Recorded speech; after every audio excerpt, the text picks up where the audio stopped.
Hey guys, what's going on? Welcome to the Rob Perspectives. I'm your host, Rob Horton. Thank you so much for joining me today. Today is July 23rd. It's Thursday. This is my second episode of this week, so I'm kind of on fire. I've been MIA for a little while. I think I mentioned that in the last episode. So this one's a little bit different. I'm actually set up here on putting stuff together on YouTube. So I'm trying to do a video at the same time that we're recording this. So I'll get that uploaded and check it out. Let me know if you like the podcast. Obviously, it's nice to listen to things sometimes, and then other times it's nice to throw it up on the video, right? So send me your thoughts, give me your feedback, let me know what you like better, and we'll try and keep it coming. So as always, I'm so grateful for all of you, and I hope everybody's doing well. It's a sucky time right now, so I really hope you guys are staying strong and doing what you got to do, and keeping your family safe, yourself healthy, and mentally. I'm sorry, you guys know my opinions about all this, but physical health is obviously, if you're not physically healthy, you can't do anything. But mental health right now is just critical. I mean, how can we face fear? How can we be successful? How can we raise good children? How can we use critical thinking skills? How can we do all these things? How can we overcome stuff? How can we keep our minds quiet in order to get past these difficult times?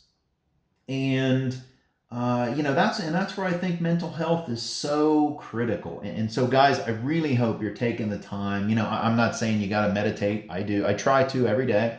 I use something like the Calm app, or there's a bunch of other ones. You can go to YouTube. You can just Google something. I mean, it's not hard. You can just throw up a soundscape of the ocean and just go deep within your thoughts and try to push out all the BS news and all the other things. So give it a shot. I try to do that. I try to do things like I do set the intention. So I have like just a plain journal. I used to have a guided journal, but now I just do a plain where I set my intention and I say, what do I have to do today to be free? Because my ultimate goal, you can talk about success, money, things, achievements, this and that, but ultimately my goal, no matter what, is really freedom. Freedom to do what I want, freedom to go where I want, freedom to talk to who I want, freedom to wear a mask or not, freedom to wear the kind of shirt that I want, freedom to explore other cultures and be a better educated person about the world, and meet new people and understand their perspectives. And for me, that's freedom. And doing that with my family and giving them the same opportunities. It's not just about me, it's about providing a legacy for them. So that's my ultimate goal. I don't know what yours is, but that's where I'm at now. It's beyond money, it's beyond things. It's really, how can I be free? How can I wake up and I do 100% or as close to 100% of the things that I want to do without someone else's agenda? And that sounds a little selfish, but I'll tell you what, we need to be a little selfish. And that doesn't mean it's just me. I mean, that includes my family as well. I mean, that's in my selfishness. It's included. So anyway, so I think that's key. But today, enough rambling. Let's get to the meat and potatoes. I don't want to have this be super super long this morning. But what I really wanted to do is really talk about, where's my USA? Where is it, right? Gosh, and I don't even know where to start. I'm not going to get into a lot of the particulars of the politics and all the stuff that's going on. I think you can find enough information, whether it's true or not, you can find enough of that shit elsewhere, right? So I really want to talk about a couple things. And one of them, when I say, where's my USA? And I have to look back at, our education system. And a lot of these, I say kids just because I'm a little bit older, and a lot of these kids right out of college, right out of, right out of high school, whatever the case may be. They had it so easy, and I don't think a lot of times they appreciate what they've had or what they do have, and they've been easily influenced. And I kind of take personal responsibility, and I feel disappointed sometimes in myself, because it used to be, you hear, oh, these spoiled kids, but then who are their parents? And sometimes I feel, what did we do? Did we make it too easy for all of these, and I'm happy to explore open ideas, but right now we've been just inundated with socialist and communist ideas, period. And you won't convince me otherwise, and and at first I'm like, where did this shit come from? But we've always been a nation of immigrants, and thank God for that, because that's what we're about. But I think where we've fallen short is we've not realized that there's been so many people in the last, say, 50 years come to the country, immigrate legally, illegally, whatever, it doesn't really matter, that are here, that, we have to remember, just because someone sets foot off of Ellis Island, which obviously we don't do anymore, but, it metaphorically, right? When you come into the country and you're here, not everybody automatically just, starts a pledge allegiance and wearing a, American flag bandana and grilling hamburgers and stuff like that. We have so many different types of people, and it's so awesome. So many, from so many different backgrounds, from ethnicities, cultures, everything. And it's what makes us really, really super.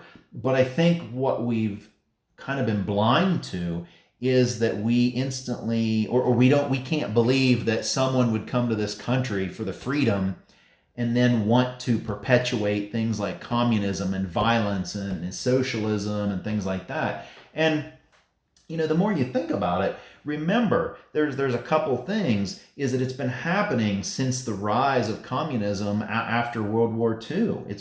Obviously communism's been around long before that, but it's really rose up after World War II and continued through the Cold War. And I think you have to remember, and we forgot this, there's people that were born here with those same ideas. Grandma and grandpa came, and all they know were communism and socialism, but yet, they may believe in that. But then if you turn around and you believe in that, but you're in an area where you're not going to get shot for what you think, you can actually perpetuate those beliefs. And it's I think we've forgotten that there's that possibility. And then of course they raise children, and those children go to school and they go to college, and they become the leaders after 50 years, and then their kids become leaders. And so we've perpetuated a lot of these ideals from a lot of different places. Now, I'm not saying that we need to root that out or anything. Probably communism, I really don't believe that it has a place in this country. Violence and lack of freedoms and those things that come along in socialist and communist societies, and we've seen it. If you don't think it can't happen, all you need to do, and I'm not even talking about don't turn on the news, because God only knows what you can believe, but you go talk to anybody from places like Venezuela or the former Soviet Union or the Eastern Bloc countries, or, Central America, where they're just dealing with just rampant violence and things like that. It's real out there. It's real. And, a lot of times they still have those beliefs that that's how they were raised. But then you come into a country where you're not going to be thrown in jail for thinking this stuff, and it's easy for those ideas to continue to perpetuate. And so, I think and where my point is with this is, we've just done a poor job, I think, of we've made it too easy for our children. We've made it too easy. They've never struggled. You can say, oh, well, I went through 2008. No, you didn't. You were a kid. I'm the one that lost millions of dollars worth of real estate. You didn't. You can say, oh, well, I went through the dot-com bust. No, you didn't. You were in middle school, like me. I was, what was it? I don't know, 87. I was still in elementary school. But that's the point, right? Is that we forget all that, and we have a responsibility to help our children and help our leaders and help everybody build critical thinking skills, and we've lost that. I'm sorry, the participation trophies were shit. That ruined, and it wasn't just that. It was all of these ideals. It was all of this oversensitivity, and it was all of this. I'm happy to be sensitive to all groups of people from any walk of life. I don't care. I mean, to be honest, I'm at the point. I'm at the point where you want to kneel for the national anthem, fine. You want to stand, fine. I mean, I think it's disrespectful. I don't believe in it. But you know what? I'm tired, dude. I'm tired. I'm disappointed, and I think there's better. But I can state my opinion. But then listen, dude. You want to kneel? Kneel. I don't give a damn. There's so many other more important things to worry about. There's so many other, like, how about we really get to real race issues, right? Instead of, like, is Aunt Jemima, is that going to, oh, hey, if you guys don't like it and you don't want it and you want to, you think it's a problem and you want to take it off the box, beautiful, fine. But you didn't fix the issues. And that's my point. It's like, that's what you want to do and you want to protest, fine, do it. Just do it, because I just don't have the energy to fight you on that, because there's so many other things. There's, the Constitution for me is worth fighting for. You want to fight for a pancake box? Beautiful. Go for it. I got no time for you. I got no energy. My energy is in the Constitution. My energy is in freedom. My energy is in truth, transparency, responsibility. I don't give a damn about painting stuff on the streets. I don't give a damn about your pancakes. I don't give a damn about your this product or that product, or kneeling or standing or doing this or doing that. You know what? There's no energy for that. And you know what I say to all you people who are fighting all these things? Just let it happen. Just let it happen. People will understand, and let them protest. That's what we're about. But at the same time, when you finally find the fight that you want to stick up for, that's when you need to put your energy in it. They want to do this product or that product, or change this team name, whatever, fine, do it.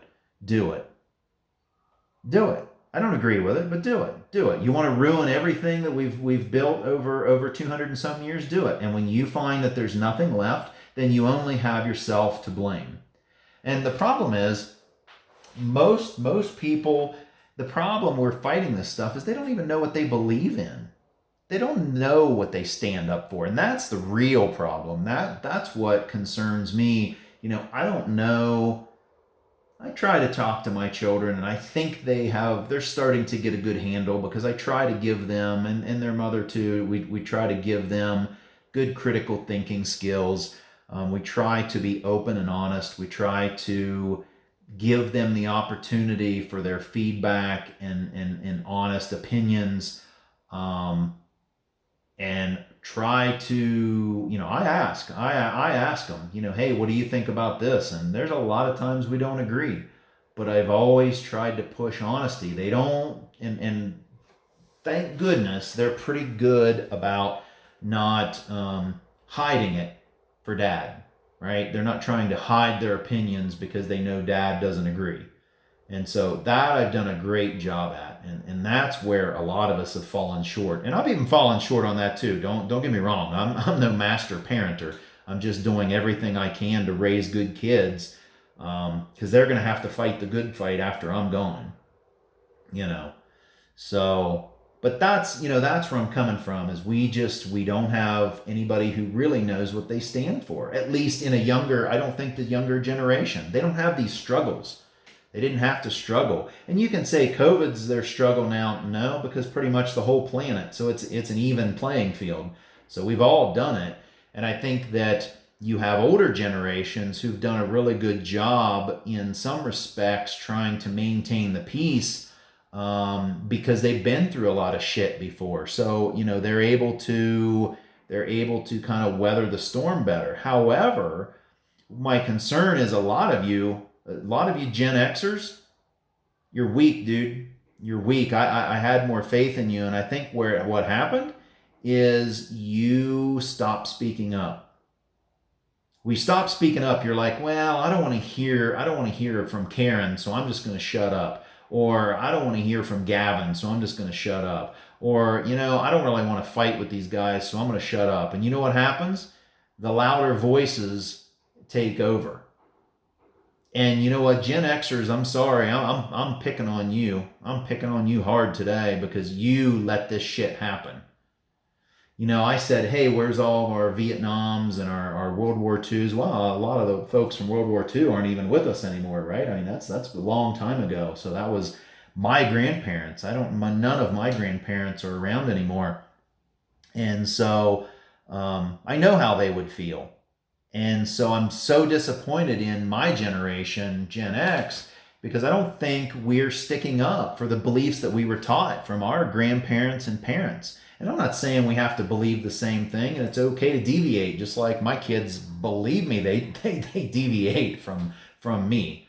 I think sometimes they do it out of spite, right? That's just the way kids are. But you guys, you Gen Xers need to speak up.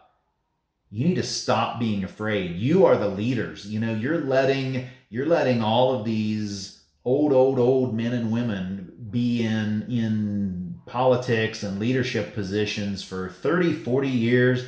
And I'm not even talking just government. I'm talking leadership at all levels. And yeah, we've got young leaders and stuff, but let's face it. You look at some of the larger organizations and they're old men, period. And if you really wanted to change it, you would change it. If you really wanted more minorities and women in these positions, you would do it. And I expect to see more of that. And I'll tell you what, I'm a Caucasian male, and I'm not going to apologize for that. And I'm going to go out and get everything in this world that I can possibly get. But I sure as hell am not going to do it at the expense of one single other person, regardless of where they come from or who they are. But I'm also not going to lay down and give them my job. I'm just not. But you better believe I'm damn sure going to pull them up with me. I'm damn sure going to give people the same opportunities that I've had. And we're damn sure going to speak up about it. And the rest of you Gen Xers need to do that. You need to stick up. You need to quit laying down. You need to stop ignoring the Karens and Gavins. And you need to say, listen, no. I'm not going to take it anymore. And you need to learn critical thinking skills. You missed it. You guys missed the boat. I saw you sleeping in government class. I saw you sleeping in American history class. I saw you sleeping in political science class. I saw you sleeping in classes they're supposed to promote critical thinking and solid thinking skills, critical writing and English class and all these things. You were sleeping and I saw you. And you're still sleeping. And I'm not asking you to take up arms and start marching the street and become, be some crazy person and give up your entire life for this. But you know what? We're going to lose your entire life and the way of life if you don't start speaking up collectively. And you need to start teaching your children better thinking skills or we're going to be lost. These are the next generation of leaders when we don't have the ability. And, a lot of these folks at the younger generation too, they're already in a position where they can become leaders. And that's fantastic. We have very young leaders and it's awesome. And we need to encourage more of that. But I don't think we have any room for, we don't have room for this new USA. We just don't. That's full of hate, that's full of socialism, that's full of communism, that's full of violence. We don't have time for that. And I don't care. You don't like it, just leave. This country was not founded on that. And I don't care what anybody says. This is not what we were built to do. We were built to go to the moon.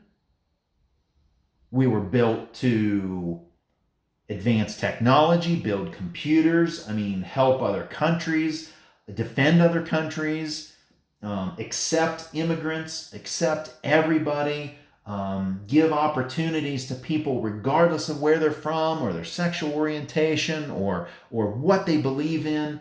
And we lost sight of that.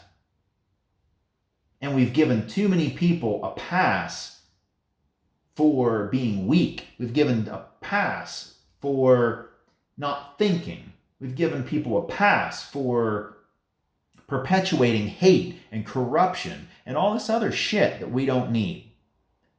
And I'm telling you guys, the time has come. It's over. It's over. And I'm going to start wrapping this up with a couple things. And I want to say that I'm going to start challenging all the Gen Xers. I'm going to start challenging people that I know that aren't speaking up. I'm going to challenge you. And I hope you're going to challenge me. I hope that if someone sees where I'm, I've made a ton of mistakes, still making mistakes, huge mistakes. But I hope people challenge me on them. And I'm fine with it. Because I talked in the last podcast about responsibility, is I've taken more responsibility and taken, the step forward of more transparency and things like that. And so that's important. And I encourage the rest of you to do the same for your sake, your children's sake, this country's sake, and just overall to just continue to give more people a better life. We don't need to have all of this. We don't need the country to burn in order to have it to be great. You can put the fires out in your mind, in your hearts, in your cities, in your schools, everywhere. You can stop it when you decide to say, tell our government, tell our officials, tell our teachers, enough is enough. Stand up and tell people enough is enough. You know when things will change? When we decide to have them change. You know when we'll be truly free? When we stop the BS and we decide to be free. When you decide you're sick and tired of being sick and tired, when you're sick and tired of these socialists coming in, when you're sick and tired of violence coming in, when you're sick and tired of racism and hate and BS coming in, when you stand up and you decide we've had enough, then we'll have enough. And until then, this is going to continue to perpetuate and we're going to continue to struggle. And that's just how it's going to be. And you're going to have to change it. And I'm doing my part, but I need the rest of you. There's other people that are carrying it forward, but we need your help. We need, and I'm not even saying for a particular agenda. I'm saying we need people sticking up. We need people not calling names. We need people having discussions. We need people saying, no, I'm not here to argue. I'm standing up. I am free. I do not abide by your communist policies. I'm not going to do it anymore. And I'm going to go forward as a free person. And when we start doing that, that's when things start to happen. So guys, listen, I hope you got something out of our discussion today. I hope it kind of triggered something in your mind. I hope it made you think. I really do. I hope it makes you go back and reevaluate where you are and the things that you can do to make your little corner of the world better and someone else's too. Please make someone else's better. If you don't do anything, do that first. Because I swear, if you help someone first, it'll make yours better. Give it a shot, guys. All right. I hope the rest of you have just a super, super great day. Again, thank you so much. Send me your feedback. Give me your notes. Fight with me. Argue with me. Tell me that I'm wrong. Tell me that I'm right. Tell me what I can do for you. And we'll talk soon. Take care.